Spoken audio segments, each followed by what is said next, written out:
Hey there, it's Nina Kaufman from Business Exponential, helping B2B service professionals streamline their business, earn what they deserve, and pivot for growth. Today, I want to share with you just a couple of negotiating takeaways from the Victoria's Secret deal. So, obviously, we're in the middle of a pandemic, and a lot of deals that had been closed prior to the pandemic, struck just a couple of months ago, are starting to unravel. Now, you may have heard about the Victoria's Secret deal. That's one where the private equity firm Sycamore wanted to buy a portion of Victoria's Secret. But the conditions on the ground are so very different now than they were 2 years ago, sorry, 2 months ago.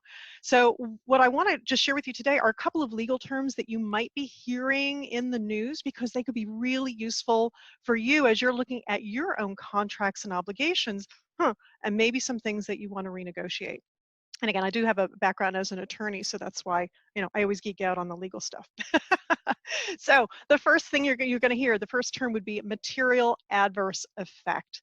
That's an action or a condition where there's significant harm occurring to the business condition of the company.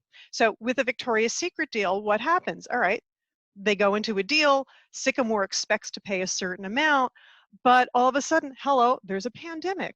Victoria's Secret says, we need to close our stores. We need to furlough the vast majority of our employees. Well, that puts the company in a very different financial position, doesn't it? And now Sycamore wants to get out of the deal and renegotiate that contract.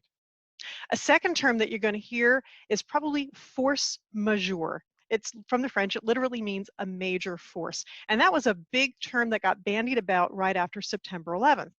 Because especially for those of us in New York City, hello, how are we supposed to do business when, my office building doesn't exist anymore?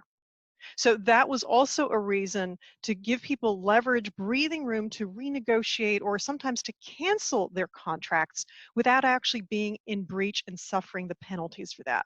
So if you're a solo or a small firm owner who's in an onerous agreement right now because you've got little or no cash flow, now's a really good time to consider renegotiating with those contract partners and your parties. People like landlords and your banks and other credit institutions. And I have a short article about that. You'll see the link on the end slide. But by all means, please do talk to your business attorney about these provisions and whether or not they're in your agreements and whether they can help give you leverage in renegotiating so that you can get the financial relief you need at this time. Again, I'm Nina Kaufman from Business Exponential because you deserve to own a business that doesn't own you. Thanks.